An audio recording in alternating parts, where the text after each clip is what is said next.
ஆலே ஆப்பகடா இந்த கடைக்குள்ள என்ன செய்தா கிணறுன்னு தெரியுது அதான் கேட்க என்ன செய்தா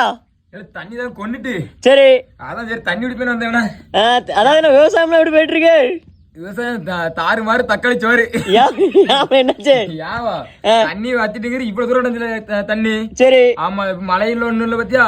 தண்ணி ஃபுல்லா வத்தி போச்சு சரி தண்ணி வத்தனால இப்போ வாழைக்கிழமை தண்ணி வச்சாகணும் அப்புறம் வந்து வேற பருவங்கள் நடக்க பத்துக்க சரி சரி ஆமா அதனால தண்ணி இல்லாம தான் கிணத்துல தண்ணி ஃபுல்லா வத்திட்டு அவன் இப்ப என்ன பண்ணனு தெரியல கடவுளுக்கு கண்ணே இல்ல ஒரு மழை வந்தோட நல்லா இருக்கும் பத்துக்க மழைலாம் பெய்யலையோ மழை வெயில ஒரு தாலி மேல மழை தான் பெய்யல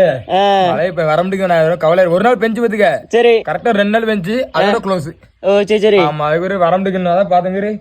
இப்படி நம்ம இறங்கி குடிக்கிற நிலைமை ஆயிட்டு சரி தண்ணி குடிக்கலாமா அவனே இந்த தண்ணி குடிக்கலாம் தண்ணி குடிக்க கூடாது எந்த தண்ணி தரம் குடிக்க கூடாது கிடப்புல இருக்கு தெரியுமா ஆமா இந்த கிணத்துல தண்ணி அடிக்காம கிடப்புல கிடக்கும் பத்துக்க அது வந்து நம்ம எக்காரணம் குடிக்க கூடாது சரி சரி ஏன்னா அதுல இருந்து நிறைய காய்ச்சல் எல்லாம் பரவும் ஏன்னா தண்ணி நம்ம தண்ணி வெளியில பாஞ்சிட்டே இருக்கனால அப்படியே தண்ணி ரொட்டேஷன் ஆயிட்டே இருக்கும் பத்துக்க சரி சரி நம்ம வேற புது தண்ணி ஊத்து வந்துருக்கும் தெரியாது அந்த தண்ணி வந்து நம்ம குடிக்க கூடாது அதனால பாசி அதுன்னு நிறைய கிடக்கும் நம்ம அது உடம்பு ரொம்ப கேடு ஆமா இந்த தண்ணி குடிக்கலாம் அது ஒண்ணும் செய்யாது சரி சரி இப்ப மேல வந்தாது ஆமா மேல வரண்டுதான் கை தரணும் வேண்டாம் நீ தள்ளி விட்டுறாளா நீ ஒண்ணி வந்து தள்ளி விட்டு கொள்ளலாம் தண்ணி கொள்ளணும் ஒண்ணி கொள்ளணும் பேரிக்க மாட்டேன் உள்ள வரேன் சரி பாப்போம் பாய் பாய்